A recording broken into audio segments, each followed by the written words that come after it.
Welcome to the Utterly Indispensable podcast. Today, I'm joined by Guy Hodge. And Guy runs a recruitment company, Worth Recruiting. But Guy has an illustrious background in estate agency.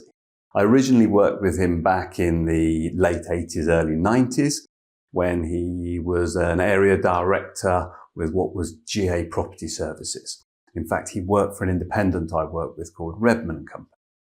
So he's worked in the corporate world. Guy then went on to set up his own successful estate agency business before finally moving into recruitment.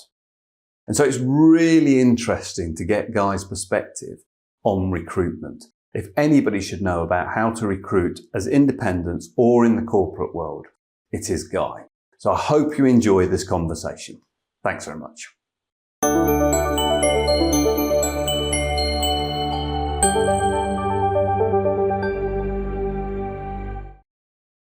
Guy. Yes. Thank you for joining us, or me joining you. And it's great to talk to you. There are a couple of things I'm really interested in talking to you about. Obviously with your current position with Worth Recruiting. But I think a lot of that is leading into that with your background. Because if anybody should know about recruiting, having worked in corporate estate agents at a pretty high level, and then setting up your own business and recruiting for that, you would seem the ideal person to speak to about staff recruitment and those sort of things. Well, I would hope so. I think one of the joys of doing what I'm doing now is that, it sounds awful, but I no longer deal with the general public as such, which is always an interesting dilemma.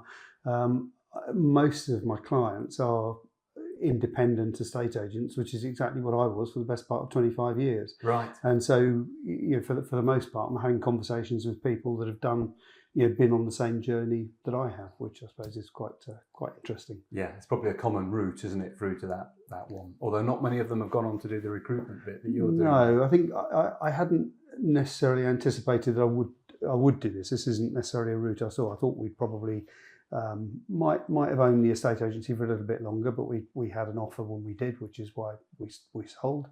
And having sort of taken the best part of a year off, this was I tried working for a couple of other estate agencies, but I think having been my own boss for the best part of 25 years with my own company, it was very difficult to then fit into other people's regimes. When you can see that there's a better way of doing things, you want to show people that they can do that, and they find it very difficult to adjust. They've got their way of doing things and you're working for them, so you have to fit in. I think I was telling my colleagues the other day that I think I'm probably unemployable because I've been so used to doing things my way. I mean, I've had 10 years of doing it my way, and well, that's very very much the same.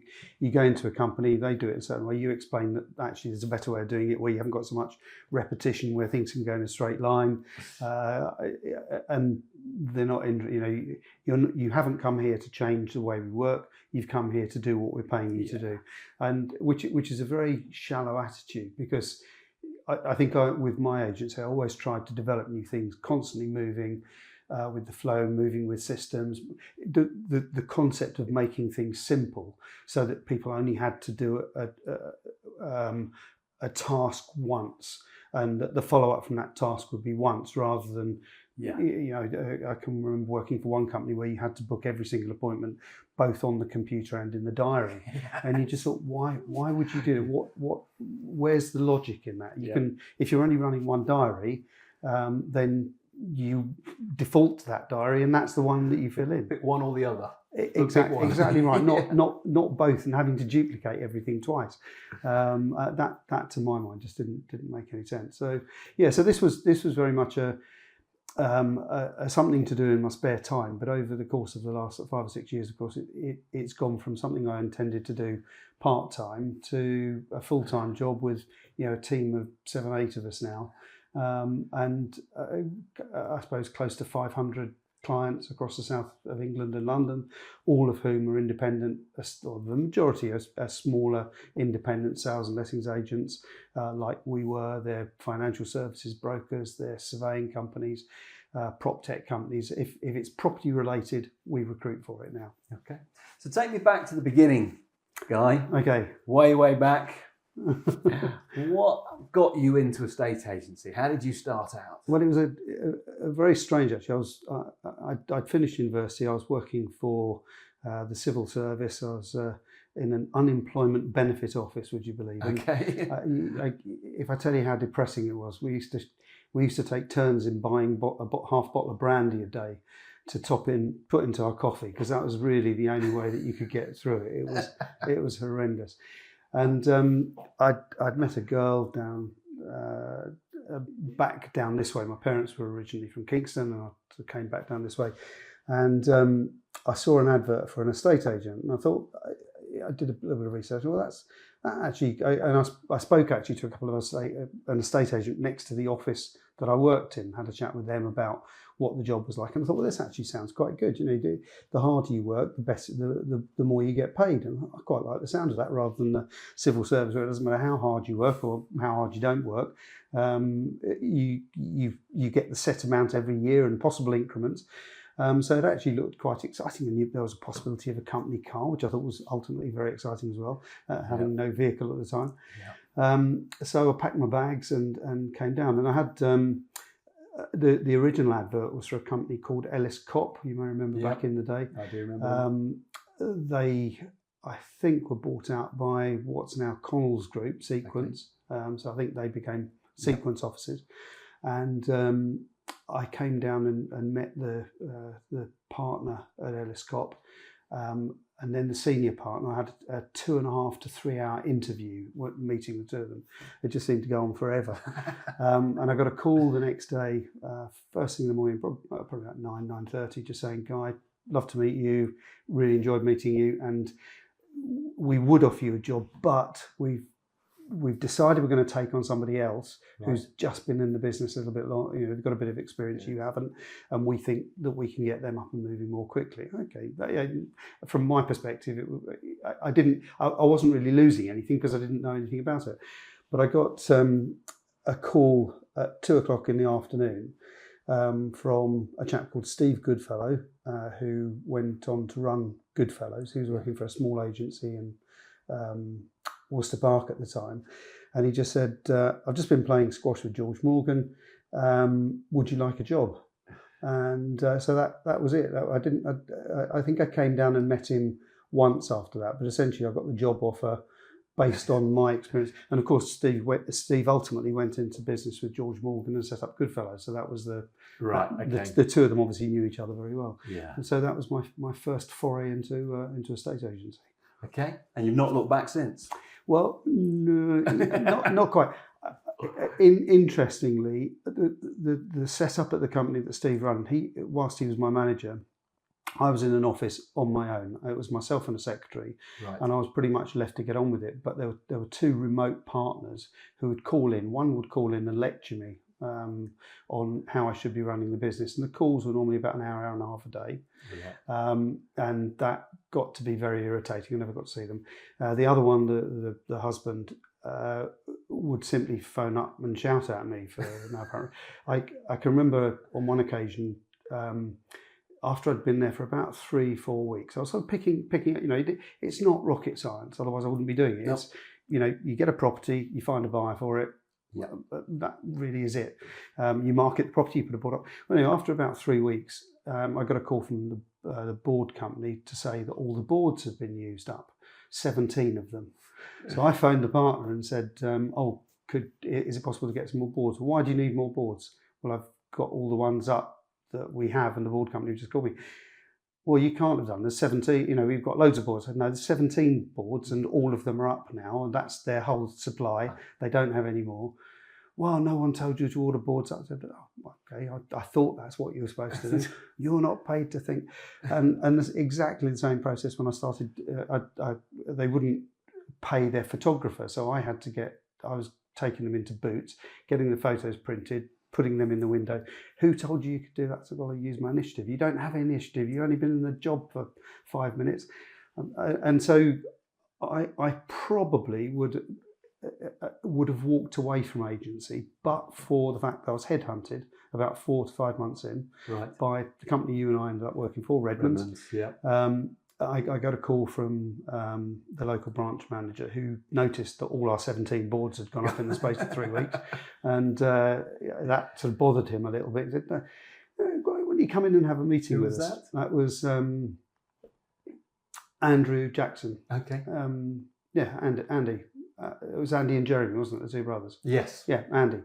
So he was the manager at the Worcester Park office at Redmond's at the time. Anyway, he said, come on down, come and have a meeting. So I turn up for this interview with him, and it turns out that it's not just him. There are 7 people in the room. So there's him, there's Peter Gerd, Gerard D'Amato, Andrew Townend, who ended up going on to set up Townend's, Tim Cowes, who ultimately became my manager, and they were all in this tiny little room, half the size of the room we're in now, and with Peter Gerd marching up and down in front of me, slowly said, "What makes you tick?" And we forget how full of characters. I'm not sure is the world still as full of characters as it used to be. Or we're just getting old. Peter was just an amazing guy. I mean, he was just so full of charisma and full of beans and full of life. And I'm sort of sitting there slightly in shell shock. And the first question was, "So why do you want to come and work for us?" And I said, "Well, I don't want to come and work here. You just invited me to tell me a bit about the company." "Oh, he doesn't want to work for us." So you were sort of on the back foot then. But no, they offered me a job. I went to work with Tim, who was during the meeting had remained pretty silent but kept winking at me, which was slightly disconcerting. But I went to work for Tim over at the Kingston office, and I can genuinely say, with my hand on my heart, I loved every minute of it. So for the next 2.5 years while I worked for Tim, it was an exciting, interesting time. He was a hard nut to work for, but at the same time, he was. You couldn't wait to get into the office in the morning, and you didn't want to leave in the evening because there was just so much going on. It was so busy, and so when you say it's a hard nut, what made him a hard nut? He just wouldn't take any crap, and I can remember my first morning there. It got to it's about 10 o'clock, and he's shown me where the phone is. He's given me a list of candidates. He's told me which property I'm working on. And don't forget, I've never worked this area before, but there I am. I'm given a house to sell in Homersham Road, and I'm phoning up applicants who are in the right price range on the old card system. Yeah. And probably my fourth call is to a lady who lives in Bearfield Road in Kingston, and I chat to her, and I thought I'd done a good job. I managed to convince her that she'd like to go and see it. So I've got a viewing to book, which this is your first day, an hour in, got my first viewing booked in. And I start talking to her about her property. Has she got that on the market? No, she hasn't. That's going to be down to her husband. She'll sort it out with him. And okay, well, look, I've asked the question. At least I've got the viewing booked. And I put the phone down. And I'm looking across at Tim, who doesn't, I'm a big smile on my face, and Tim doesn't look impressed. And he said, "Right, Guy, I'm going to show you how to do this once. If you can't pick this up, then frankly, you're not good enough to work for me." Okay. He picks the phone up. He phones the lady in Bearfield Road. This is about 10:30 by this stage. Arranges to go and see her at 12 o'clock. By 1 o'clock, and 12 o'clock comes, "Come on, Guy, I'll take you to see this." So drags me into the car. We go and do the valuation. We've got sole agency instruction at 2%, board up outside. Come back to the office, and I'm phoning out on this in the afternoon. So by the next day, by that afternoon, I've got three viewings booked on that property already. One of those turns into an offer the next day, which the vendor of Bearfield Road accept. Homersham Road, they go and view with husband on the Saturday, get an offer on that one. So I've done 2 deals in my first week, but that was the lesson. The lesson was you don't miss opportunities. If here is a client with a property to sell, it's not just a case of asking the question, it's a case of actually getting their property on the market at the right price and finding a buyer for it. That's what the business is about. I love the way he set standards there. Yeah, right from the off. But not only did he backed them up by actually doing it himself. Well, Because lots of people chirp in the background about standards, don't they? No, this is demonstrating it. I've watched him. I mean, bear in mind the average property price at the time in Kingston was probably, I don't know, 30,000, something in that region. It wasn't huge, but I'd seen him pick up the paper, and he because obviously he didn't have the internet at that time, and he'd go through the paper. He knew where every single property in Kingston was, and he'd see a property, he'd pick up the phone book, he'd go through his directory, find a number for the client, phone them up. I see you've just gone on with X, Y, and Z.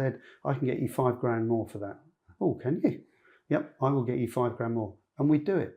He'd come back, that's what we've got to achieve, guys, get on the phone. And you'd get $5,000 more. Now, of course, it upset a hell of a lot of the other agents because there they were thinking they were getting sole agency instructions. And those were turning into nothing because he would get what he'd say he was going to do. But it was a good lesson because your agent should be there to get the best possible price. And if you've listed it with someone, in those days at $5,000, 35 grand on 30,000 is a huge difference. It's over 10%. Yeah. Exactly. So you've listed your property at less than the market price. The other agents chuffed to bits and they've just lost the instruction because they didn't value it properly. So that was what he taught me. That's how you win business. But if you're going to win it at a higher price, you get the price you tell them you're going to get. Yeah. I mean, it's a great grounding, isn't it? Well, I personally don't think I could have got a better teacher for as an estate agent. He was, I think he's retired now, but I learned a huge amount in the space of 2 years. And the nice thing about that was that the Kingston office was the flagship office of the Redmond Group. You may remember. 2 years down the line, Tim went off and, in fact, it was almost 2 years today, Tim went off and set up his own company. And I think most of the Redmond managers, I mean, we went in the space of, 5 or 6 years from, I think, 5 offices when I started up to 20 by the time they sold out in 86. So it was a huge surge. And I think some of the more established managers felt that they would probably be able to step into the role at Kingston. But by that stage, I was already valuing, I was winning listings at quite a considerable rate. And when the promotion came round, they offered it to me. And as I said, some things make your career. That move to Redmond's in Kingston made my career in agency because it convinced me I had the ability to do something I didn't know I had. Yeah. It was something I absolutely enjoyed doing. I couldn't wait to get into the office in the morning. I loved it. I couldn't wait for more of it. And I ended up getting the flagship office and taking that to even higher levels than before. So you went on to become manager at Kingston for Redmond's. They sold out to General Accident. GA Property Services, GAPS, yeah. General Accident, Fire and Life, Gaflac, I think. Yes, with that great name. There was a cartoon character, wasn't there? General Accident and Major Problem.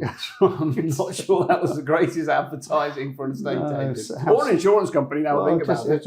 We always looked in on the boards, house sold by accident. It didn't really have the ring to it. I mean, they obviously rebranded from GA to Your Move, which is how the company trades now. Yep. Obviously, several changes in the meantime. The change over to LSL, SLI, and and more recently the split of the group into various different completely independent fractions, with LSI essentially coming out of a state agency in all but the sort of franchise holder now. Yeah.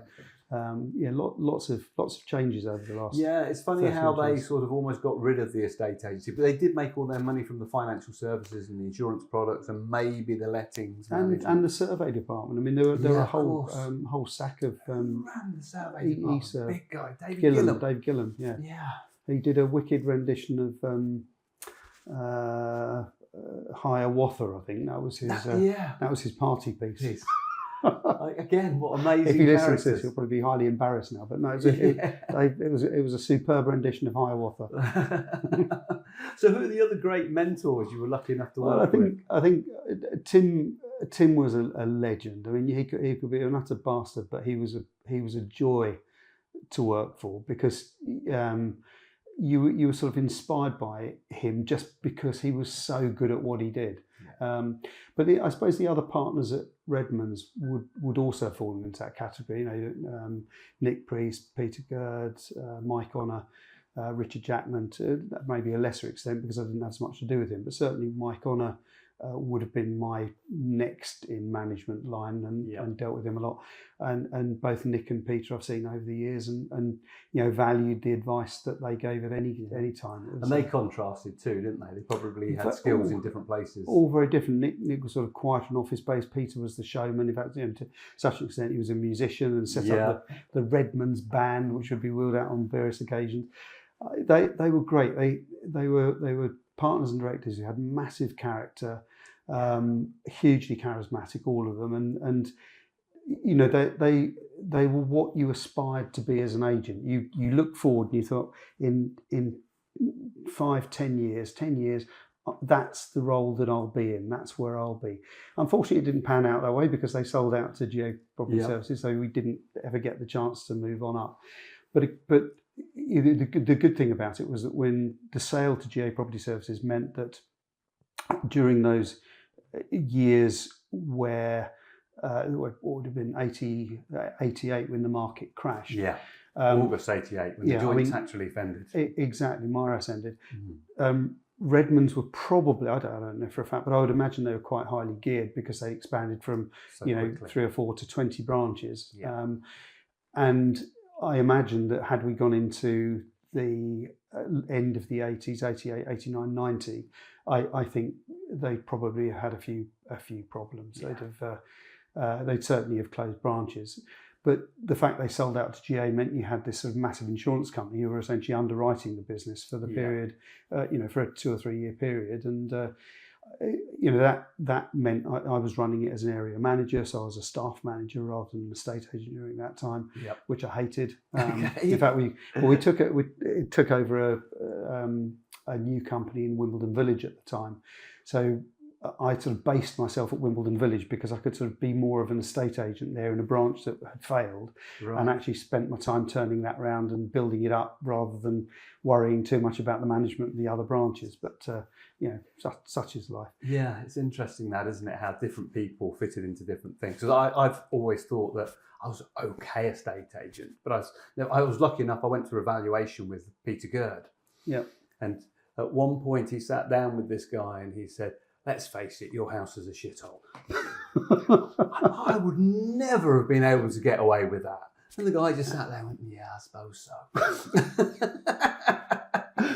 But I was lucky enough to do a couple with him, and it was a real experience because he just told it like it was, and people absolutely loved him for it. Loved him for it. And I don't think I could have carried that off in a million years. No, he was a genius. I still is. I mean, he's still knocking around. Is he? Yeah, probably. I would imagine he's in his must be in his 70s now. But lovely guy. Yeah. Lovely guy.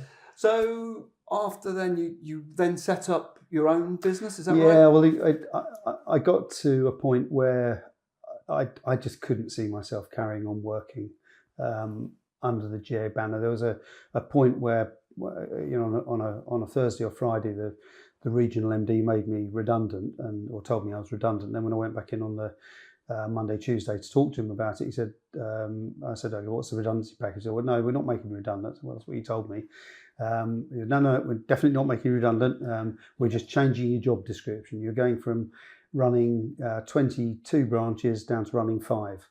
I said, okay. So anyway, we had this sort of backwards and forwards conversation. And who was it? Was that Jeff by that stage? Probably best if I don't. Okay. No, it was the man who went to set up a very big London-based company. Okay. Yes. Leave it like that. Leave it like that. So a lovely guy, very, very focused on where he was going to go. But I think having had that discussion, I think I took a view that my future wasn't going to be at GA Property Services. I needed to do something myself, and I'd given, during that 10-year period, I'd gained the confidence to think I can do this. And setting up your own business is about, at that stage, I think I put £50,000 into it. That was 1991, which was a lot of money. I went into a partnership with another GA regional or area director, a chap called Simon Lord. Yep. We called the business Lords because Hodges sounds so awful. Yeah. So, sounds a bit better than Graves. Well, yeah. Graves for sale. Yeah. Well, nobody notices the fact I'm called Rob Graves. Yeah. But my dad has a sense of humour. Yeah, no, I hadn't. Rob Graves, yeah. Rob Graves, yeah. It's got a ring to it, but probably not one you want on a for sale board. Well, no, exactly. Yeah, good point. But so we called it Lords, and we had a fabulous time. Within our first year and a half, we were the top agent in Kingston.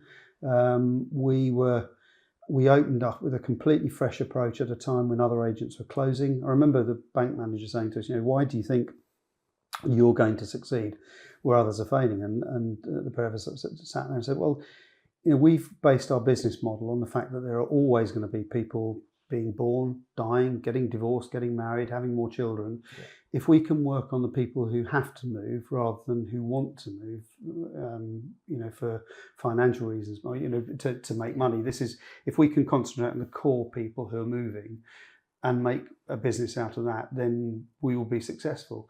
And the bank supported us and gave us a bit of extra money, and that helped. And in fact, our first landlord, Mike Billinghurst, who used to own Billinghurst Higby Chard in Kingston, yeah. But he owned the premises that we ended up taking a lease on, and he was an absolute gem. He interviewed Simon and I before he let us have the business. And at the end of the interview, he said, "I'd love you to rent my premises, and I'd like to give you an instruction." So we walked out with a new premises. He even put money into refurbishing the property for us, which was a very nice thing to do, but more than he needed to do. Yeah. So he put money. He gave us the lease, put money into refurbishing the premises, and he gave us our first instruction as well. Which that's a pretty good landlord, isn't it? Cobham Road in Kingston. I still remember that now. So yeah, take me back to starting up, because I think for lots of people, because I've got to be honest, when I did it, Guy, I did it because I was really forced into it. Yeah. My career had come to a point. I was working for a bank. I'd moved down to Devon by then. I was working for a bank, and it was going nowhere. So I don't feel like I took a big risk. I was almost forced into it with very little choice. But the reason why I hadn't done it earlier is, if I'm honest, because I was too scared. Okay. It's terrifying. It is a terrifying prospect, because you're putting your own money on the line. I think that's probably one of the things maybe a lot of the sort of work from home agents don't have now. They can set up an agency with minimal cost. The risk is they might not have an income coming in, but where you're investing in premises, investing in a brand, investing in marketing, investing in advertising, all the stuff that we were doing, computer. I think that at the time we had one computer we had to buy just for our administrator to be able to use. We were the first agent in Kingston to have a colour printer, and the colour printer cost more than the 2 cars that we bought. So we had a lease on that, which we committed to for 3 or 5 years, whatever it was. I bought the first car for Simon and I bought on my credit card. That was the first payments, and because we just didn't have the money to do anything else at that point. But I think a lot of it stemmed down to the fact that we both genuinely believed that we had the ability to do what a lot of the other agents out there couldn't do. We had the confidence. We had confidence in ourselves to say, yes, we can make a successful agency here, and we did. We got the office in by 92, 93. We were bringing in £500,000 a year. I mean, I was doing more there than I'd been doing in the Redmond's office, which was a big, long-established head office for the company, and we just took them apart. Their business, it wasn't Redmond's anymore; it was GA by that stage. But their business fell apart and never picked up, and they ended up selling the office eventually. Is that gone now? Has it? It went. They moved it to what was the old Wimpy Burger Bar in Kingston from the original premises. And that has now closed. I don't know what it is now. So probably back to a burger bar. By some description, yeah.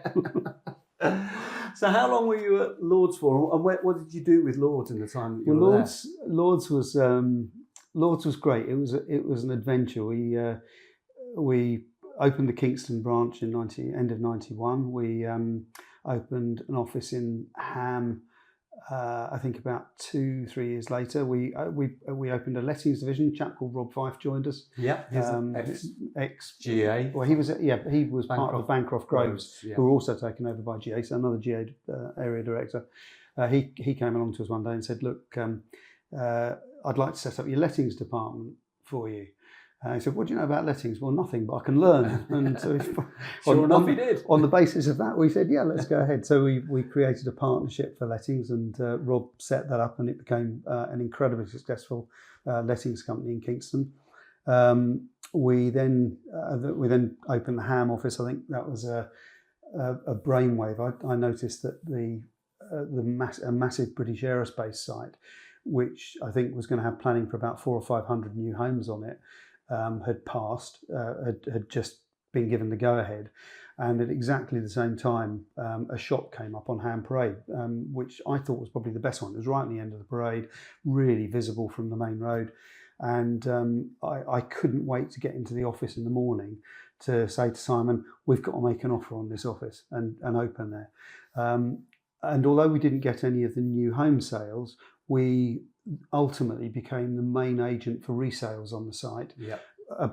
From about 2 years later. So we made it work for a couple of years. It was successul. Yeah. But once the sales on the new estate started coming up, we were even more successful. Yeah. Because we had the other agents on the parade were both very staid, very long in the tooth. There were we with this lovely new image, and it just I actually took worked over. for Merv Smith for a time, so I remember Merv the Swerve, but lovely guy. Merv and Stan, of course, still there. I think a lovely guy, Stan Shaw. So yeah, so was that it? Did it go more than 2 branches at any stage? No, we did. We went Ham, we went Kingston, then lettings, then Ham, then we opened a New Malden office. Yeah. Then we opened. God, where did we go after New Malden? I think we went to Wimbledon Village. Then we opened Surbiton. Okay. So Wimbledon Village, it wasn't as successful. We couldn't get into the main high street. We were just slightly off the beaten track. Yeah. And we made that last, I think, about 6 or 7 years or so. But ultimately, that went. But the Surbiton office ended up doing reasonably well, so we were okay there. Yeah. Okay. And then, unfortunately, Simon and I. The partnership split up after about 10-12 years, which was a sad time for us both. And I think looking back, both of us regret that we couldn't have made things work. But it's a business partnership's a bit like a marriage. It's I agree with sometimes that. It works, sometimes it doesn't, and unfortunately we ran our business relationship for as long as we could and parted company. And then so we set up in 91, 2014. I had a couple of offers for the company, and I think 2008 was a funny sort of year because I bought the company out in 2004. I bought the company off of Simon. We geared a little bit in order to do that. Yep. I invited a few of the people I invited the people who worked for me to invest in the company and be shareholders within it. Okay. And that was great because it meant that everyone was invested. Yep. But it also meant that there were times when I had to listen to opinions which I was being given advice from people who knew nothing about the job I was doing. And I think that's partly what drove me to ultimately say, no, this is going to end in tears. We found that as we got growth, like I say, we thought it would be a great idea to get other people to buy in and be part of it. Yeah. When you start financial services, well, let's get somebody else in to do that. And when we're doing this, well, I can't do that anymore. Let's get them in to do that, and let's give them a piece and share it.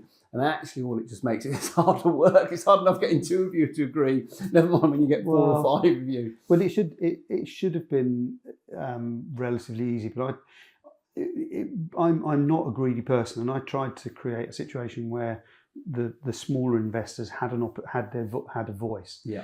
And in some ways that was probably a mistake because whilst it was great they invested, and I would have done anything to have got their return back. Ultimately, going to things like the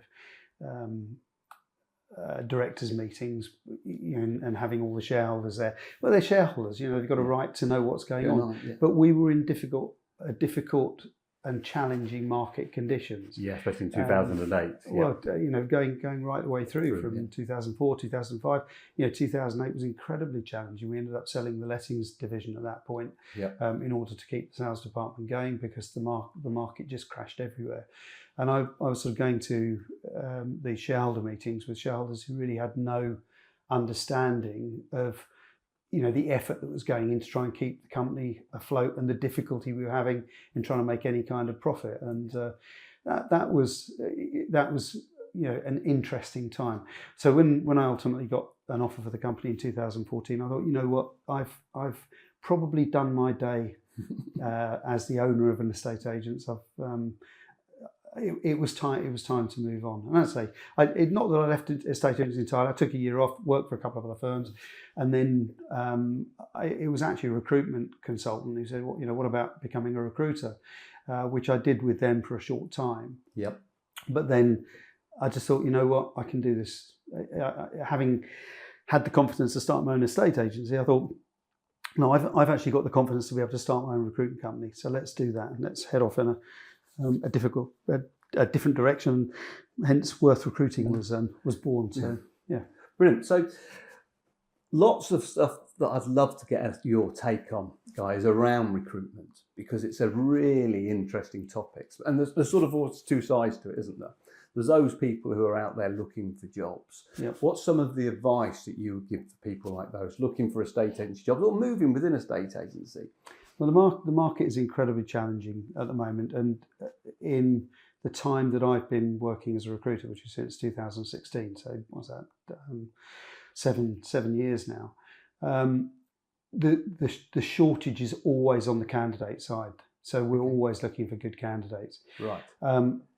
A lot of candidates let themselves down with little things, not turning up to interview, ghosting us, not responding. I mean, it's one of those things that's becoming fairly typical, and we see it more and more. And people, a lot of candidates don't seem bothered, particularly younger candidates are not particularly bothered if they ghost a recruitment company or the employer, because they don't realise the long-term consequences of that. But I've had situations where a candidate will apply for a job, be put forward for it, be invited for interview, not turn up for the interview, and then 8 months later apply for the same job and think that the company is going to, and even apply directly, and the company just tell them to take a hike and say, we're not interested, you let us down last time, you didn't turn up.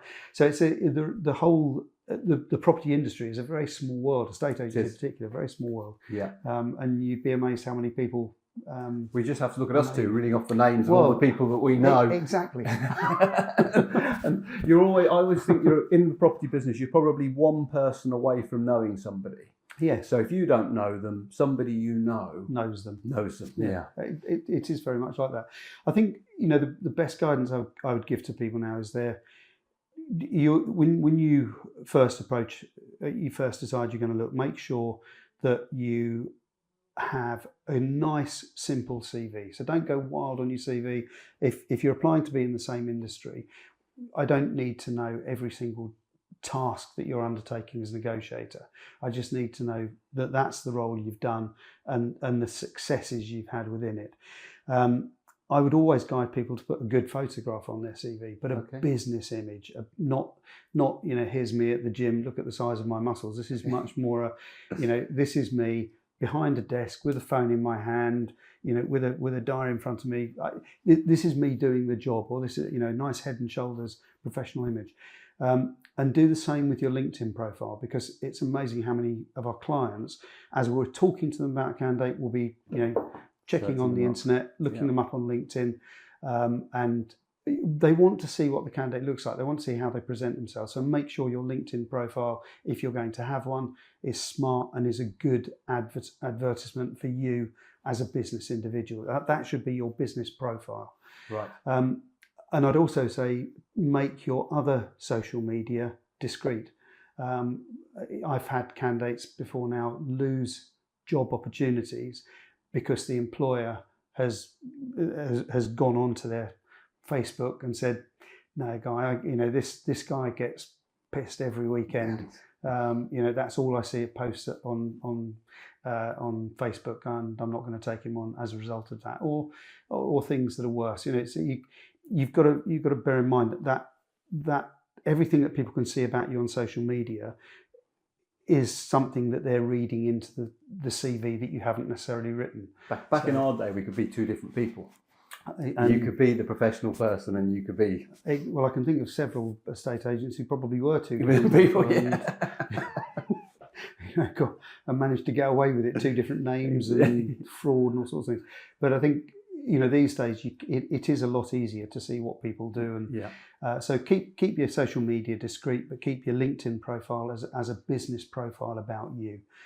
It's a phenomenal tool that you can make work incredibly well if you use it properly. Yeah, I like LinkedIn. I have to say, it seems to be a very useful tool to be able to. Well, I think a lot of there are certain employers that don't like their staff using it, because obviously as a recruiter, I use LinkedIn to search for staff in the same way that I use job boards like Reed and Indeed and CV Library, Total Jobs, etc. So all of those are sources of CVs when we're hunting. But as well as the companies themselves, if you hear of someone who's quite good in a company, you might be on the phone to them and having a chat with them about a potential job opportunity. But certainly, LinkedIn is the online version of that, if you like. Yeah, because we always just pick up the phone. We knew who was selling houses in town. Well, you when you met a vendor, then I had such and such from that company, and he was very good. Mm-hmm. Right. Okay. Well, if he was very good, he's going to come and work for us. We'll have a chat with him, and that's how you pick them up. You'd ask, who showed you around the property? Were they any good? Yeah. And that's how you'd pick up the staff. I mean, I'm incredibly lucky that at Lords we had a very low staff turnover. Okay. Yes, you always had people leaving for one reason or another, but over the course of that of the sort of 24 years that the company traded, we'd find it difficult to find new staff to open new branches, but once people had joined us, it was and people wanted to join us, they would stay with us and stay on that journey with Lords. What do you think gave you that retention? Because obviously there are plenty of companies that don't have that. It's just hard work. I think for the most part, people enjoyed working for us. Yeah. I'd like to think we created an environment where people enjoyed coming to work. That from my perspective was probably, it had always been the most important thing for me. I wanted to be able to enjoy going into work each day, as I do at Worth Recruiting. And I'd like to think that the team who work with me now enjoy coming into work. All of them potentially have the opportunity of going and working from home, and none of them do. They come into the office every day. These guys are here at 7:30, 8 o'clock in the morning. We're not supposed to technically open till 9, but they're all here at 7:30 to 8 o'clock, picking up the leads for the new day, having a coffee, having a chat about football. Whatever, I hate football. Whatever it might be, rugby, man. Whatever it might be, but it's fun. There's a really buzzy atmosphere. There's perhaps a level of humour which might be considered indiscreet in other sectors, but it's a bunch of guys who work together and we enjoy every minute of it. It's funny you said, because the first time I ever heard the saying "work hard, play hard" was at Redmond's. Yeah, that was very much their philosophy, mantra, wasn't it? It was. Well, I know. A silly thing. We used to. There was a bar in Kingston. I think it was called 48. And they did a pint of Stella and a poppadom as a special offer. Or two. That's right. You got a pint of Stella and 2 poppadoms. It sort of came with the Stella, and that would be the. We'd have been in the office from 7 o'clock in the morning till 8 o'clock in the morning till 7 o'clock at night, and fancy a beer? Yeah, let's pop down to 48. Poppadom and a pint of Stella and then off home. And it was just that. It wasn't really a drinking culture. You didn't go down there to get shit-faced. It was just having a beer, finishing off the day, and then heading home and chilling. But it was just an environment that people enjoyed. Everyone was part of it. You felt you were a team. I think that's probably the most important thing. Yeah, it's funny. I met with one of my colleagues from when I worked for Sequence Group. Yeah. and we were saying how that when Connell's take over, I got the general idea they didn't like me at all. Right. I think they resented me. They resented that I was successful for them. And literally, I worked under that environment. In the comparison where I come from, which was the Redmonds, and even GA maintained it for a long period of time with the likes of Richard Nuttall. Yeah. They always maintained that work hard, play hard, and you felt part of it rather than being some outsider. Well, you felt rewarded and praised when you did. Yeah. You know, if I know when we had a particularly good month, I'd have one of the partners, or if not 2 or 3 of the partners on the phone. Great result, Guy. Yeah. Great result. You know, you've done brilliantly this month. Absolutely fantastic. And you know, that phone call, that little bit of praise that you got, made a massive difference to you know, just how you felt that day. Absolutely. And don't get me wrong, I don't think they were afraid of telling you when you got it wrong either. No, they weren't. They were fairly forthcoming and forthright on that front as well. If you screwed up, they'd tell you. You knew about it. But it was always fair. That was probably the word I always balanced. Yeah. Balanced. Yeah. Yeah. So because this is a really interesting area for me, it is recruiting staff, because I have a sense that lots of estate agents aren't actually very good at it. There's a lot of people who are order takers. So a typical example will be that a client, an applicant calls in and says, I'd like to view this property, and the order taker arranges the viewing, and they think they've done the bee's knees. Well, it's worse than that now. I personally, maybe I've got this wrong, I've been a bit harsh, but Rightmove virtually does it for you.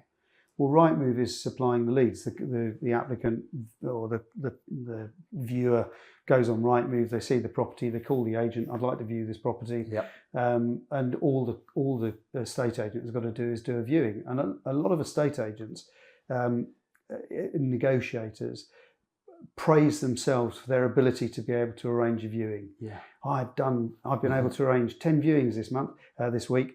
All of them came from Rightmove. All of them were people calling in from Rightmove asking if they could view the property. Yeah.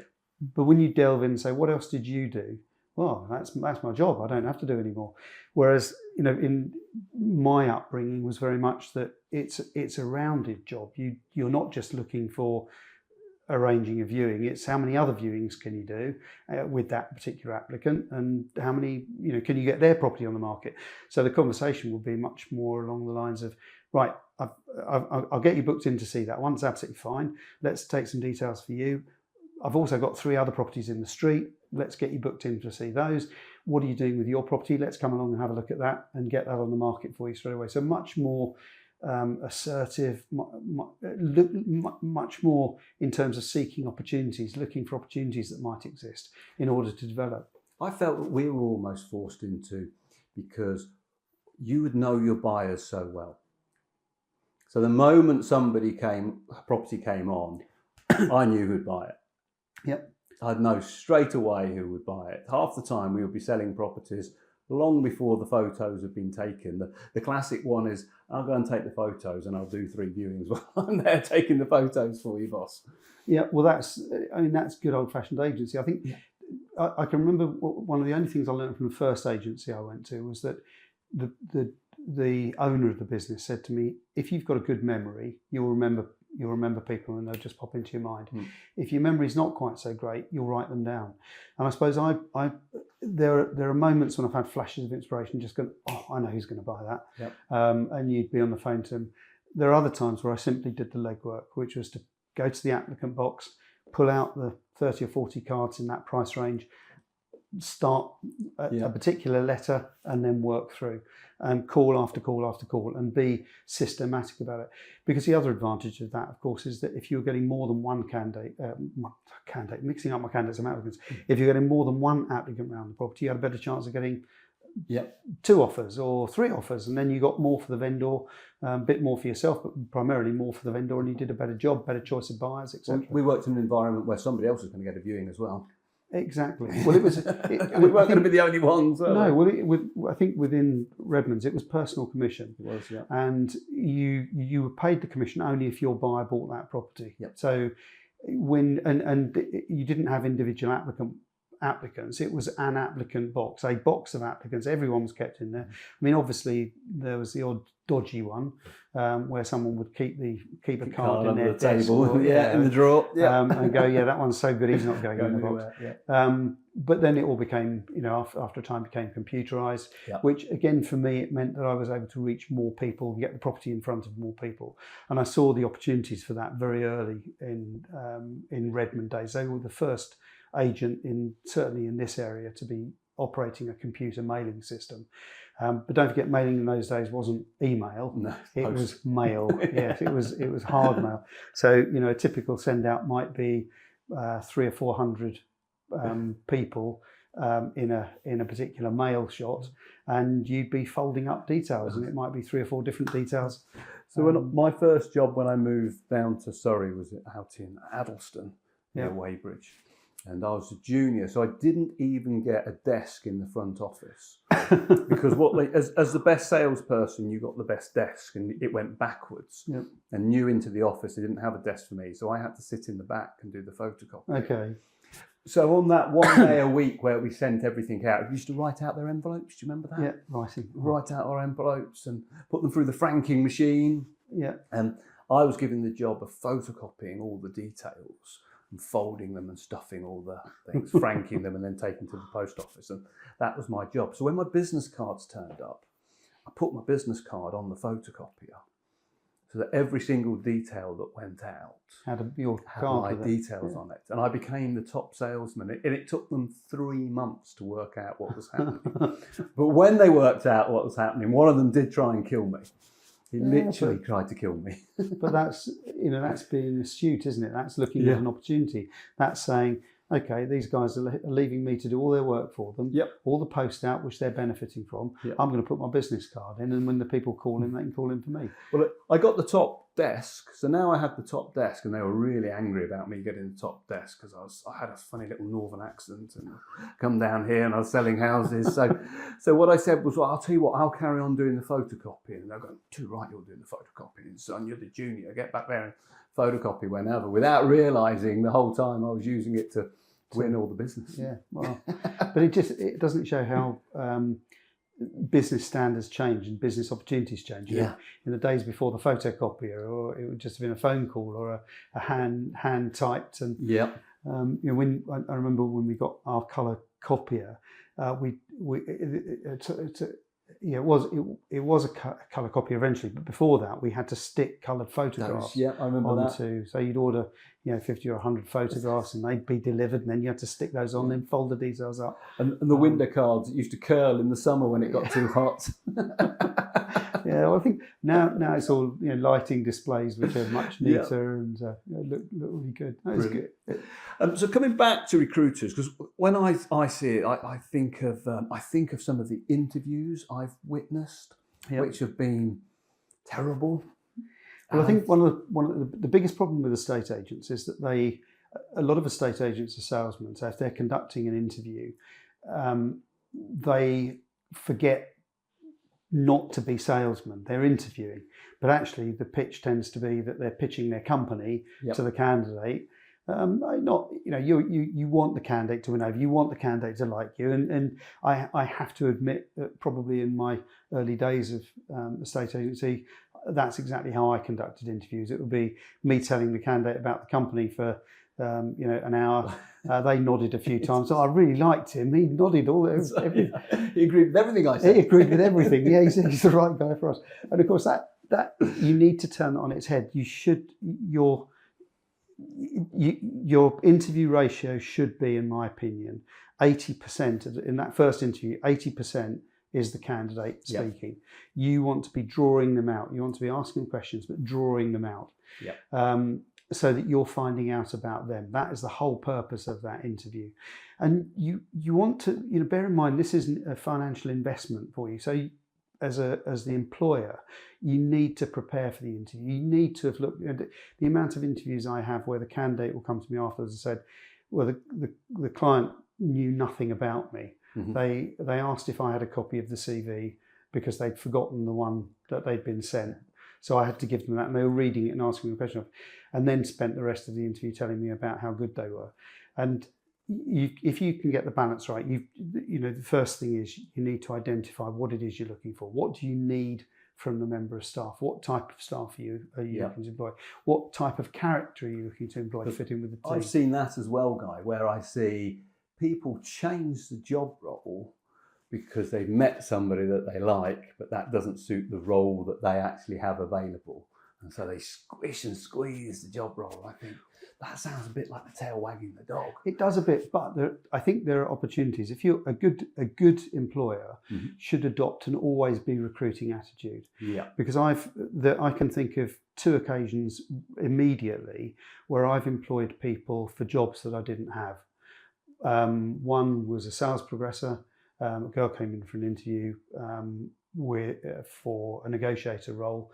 And after I'd been interviewing her for about 15, 20 minutes, I just thought, no, you're not a salesperson, but God, do you know the sales process backwards? And the rest of the interview is trying to convince her, trying to not be a salesperson and be our first sales progressor. And that was, interviewing on the hoof, thinking, no, actually, if I could get this person to do that, the rest of my team could be so much more productive. And she took the job and was a brilliant sales progressor.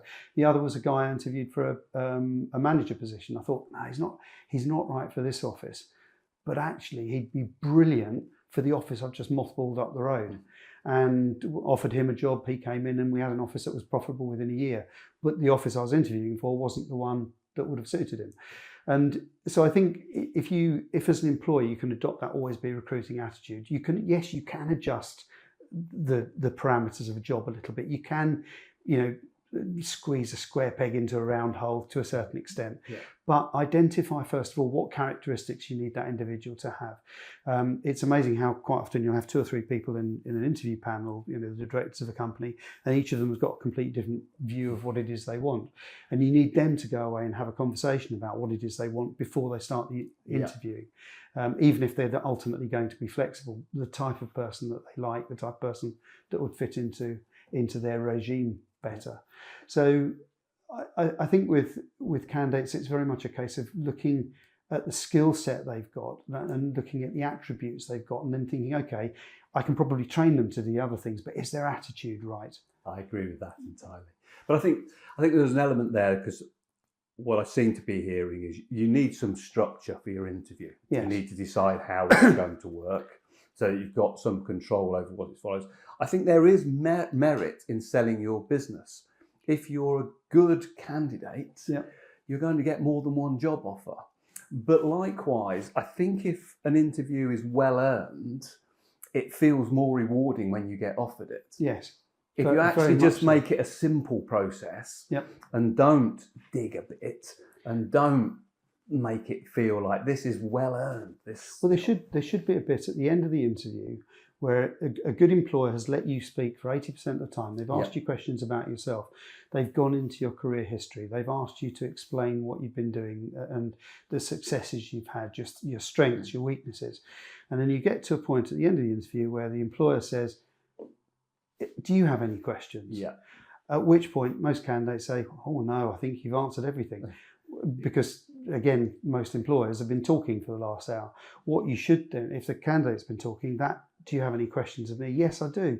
I'd like to know a bit about your company. I'd like to know what your plans are, where you're going, what you're doing, how many instructions do you get a month, what's the office revenue, and all of these. Don't be afraid to have written the list in advance and say, yes, I do have a few questions for you.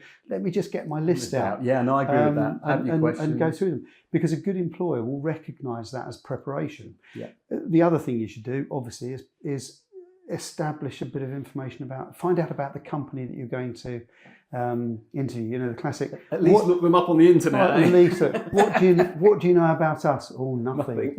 Okay, well, let's call the interview day. What do you know about us? Well, I know how many offices you've got. I know, such and such is in that one. I've dealt with this.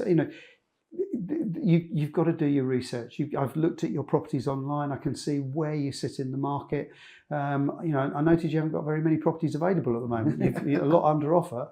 Don't be afraid to tackle the employer. Let them come back to you with an explanation. They might have had a brilliant week and sold everything. They might have 50 properties going live the next week. Talk to the employer about what it is they've got coming up, and what their plans are, where they see themselves. Ask the employer, where do you see yourself in 5 years' time? Yeah, rather than the other way around.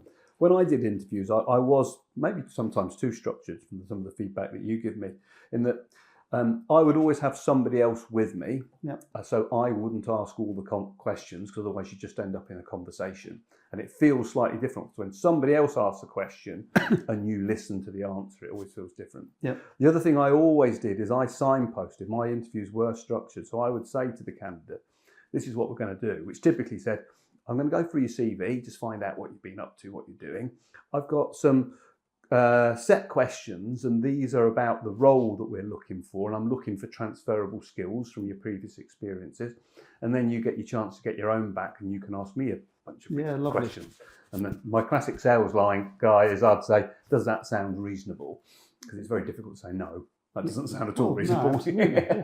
Well, that's and then everybody knows what's happening, and you can start to build that trust. But that's you essentially setting up. It shows that you've planned the interview in advance, that you've thought about it, you've already looked at the candidate CV, you're showing a degree of respect for the candidate, which we've had a situation this week alone where we've had 2 clients not turn up for interviews.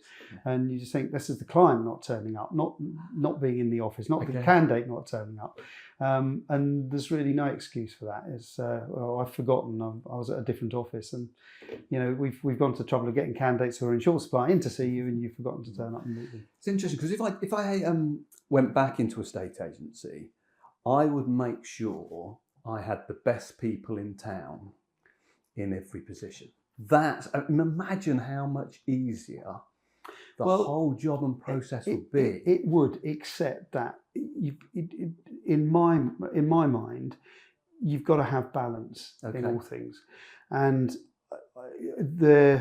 I have had working for me in the past people who've been brilliant salesmen, exceptional salesmen, but as a result of this, their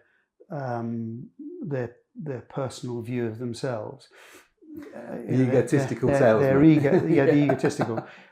They can't, they've not been able to accept somebody saying no to them, or they've not been able to follow up the sale properly, or they've lied in order to get the result that they want. And dealing with the fallout from events like that can actually damage your company. So yes, I agree, it's lovely to have the best salesman, but I think you're also, when you're building a team, you're looking for skills that overlap, skills that cross over, skills that complement each other, that dovetail each other, so that you have a team. And that team should be capable of doing a whole series of things. You should have people who can sell, you should have people who can do good administration, and hopefully everybody can cross over a little bit and do a little bit of everything. Sometimes it's not worth having that egotistical salesman in your office, because ultimately, salesperson in your office, because ultimately they can end up doing more damage than good in the long run. Yes, they might get some short-term gains, but I think one of the things that's really important, and I think I wasn't bad at this, I had to be like this because my values were very important to me. And if I spotted in the interview they didn't share my values, I couldn't work with them. No.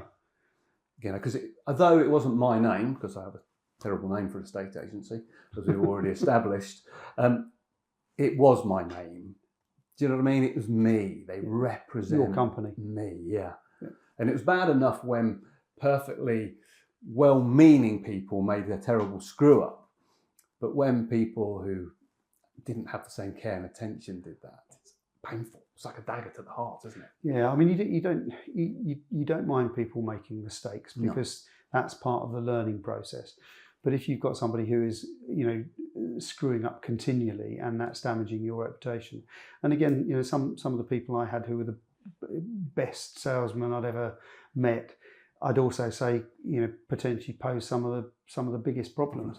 There were others who were just, sensational. They were good salespeople. They got on well with their colleagues. They helped with other aspects of the job. Whereas, I can recall a couple who were just so totally focused on generating their own results that they rode roughshod over everybody else, and therefore created a bad atmosphere in the team, which ultimately put everyone else's backs up. So I think whilst I go back to your argument of saying if I had all the best people in town, yeah, it might work. On the other hand, I still think you do. What I'm amazed at is companies that don't take the recruitment process. It is, if you could have the best team, let's say then. Yeah. If you had the best team in town, you would win. The best team, yes. Yeah, I'd agree. You would win. And therefore, if you're recruiting people, that's the starting point of having the best team. I get we develop, we train, we coach, and we build people, we build their confidence and all those sort of things. But the starting point of having the best team is by recruiting the best raw materials.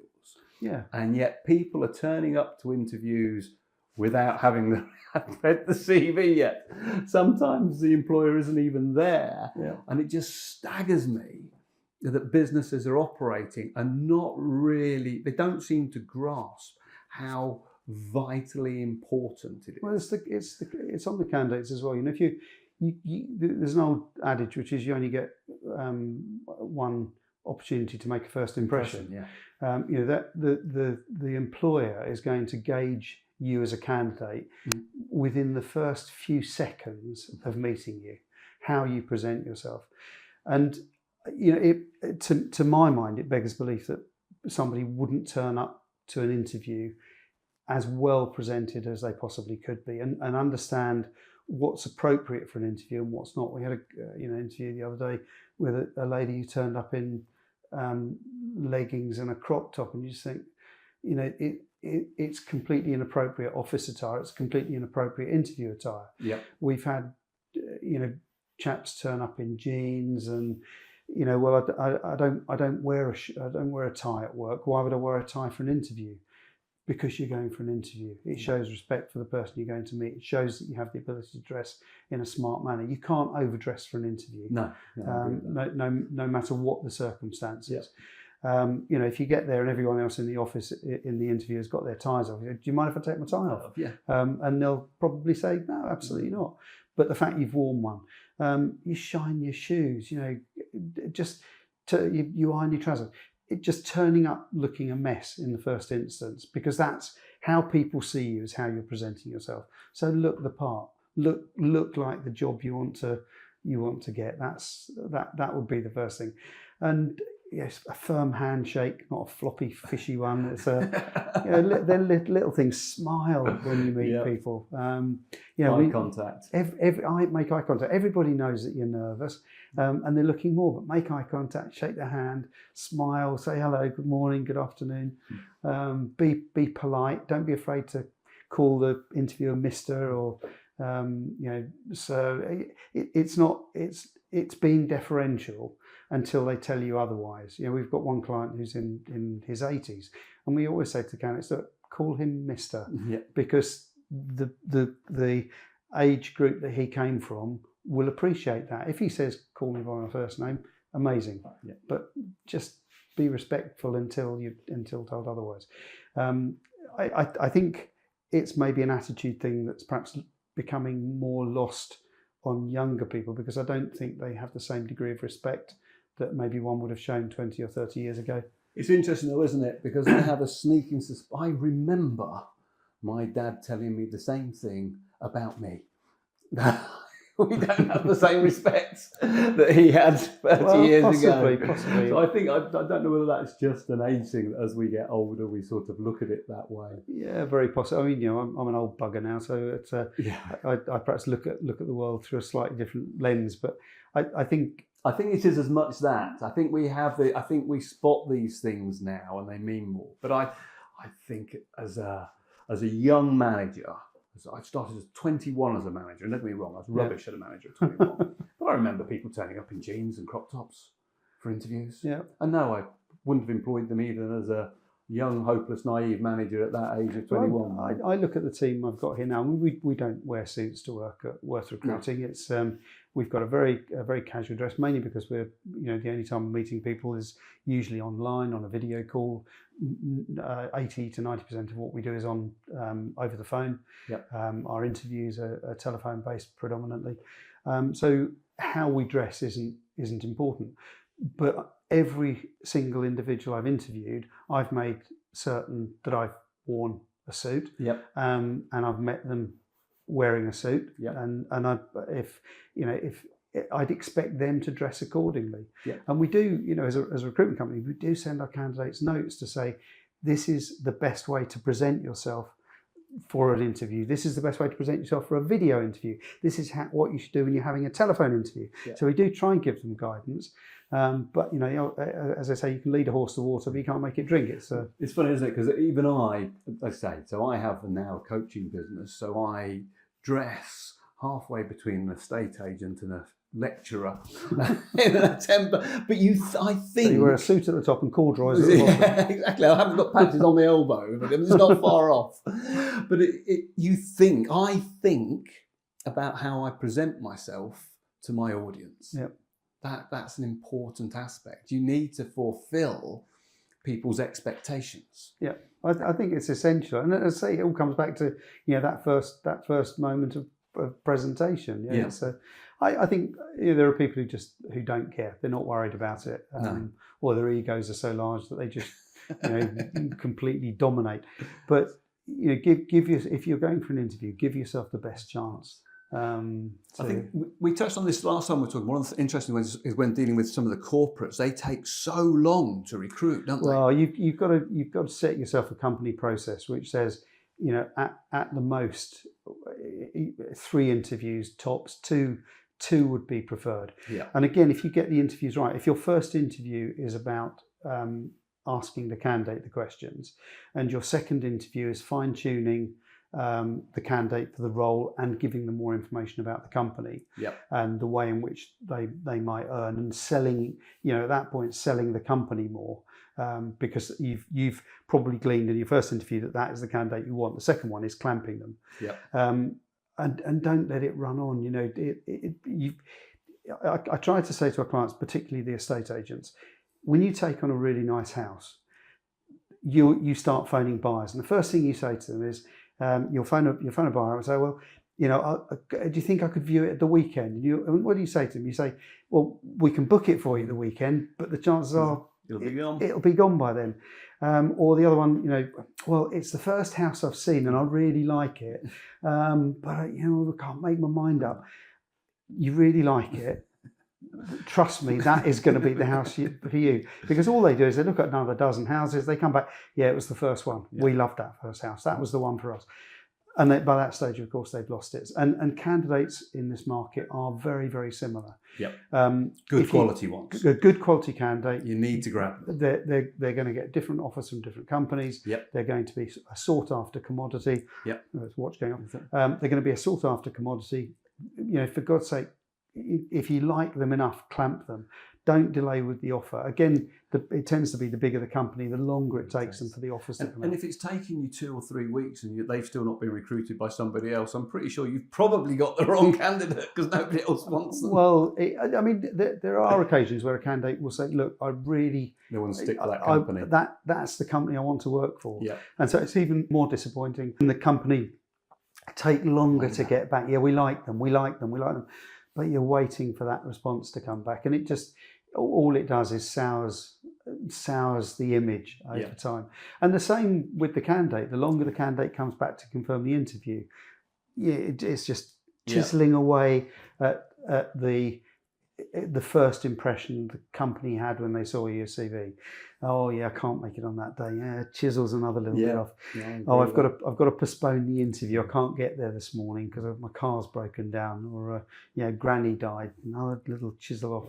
And you'd be amazed how many people we are responsible for the deaths of at Worth Recruiting. The amount of people who die when a candidate's on the way to interview is phenomenal.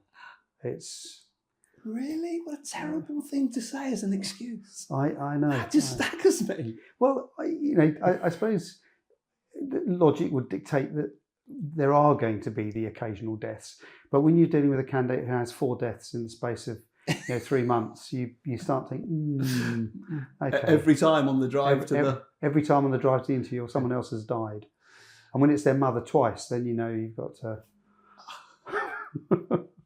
A terrible Well, it's excuse. just It's that, again, excuses. that old line, honesty is just so much easier. If you've messed up, just be honest. Yeah, I've screwed up. I completely forgot the interviews today. Don't put an excuse On it.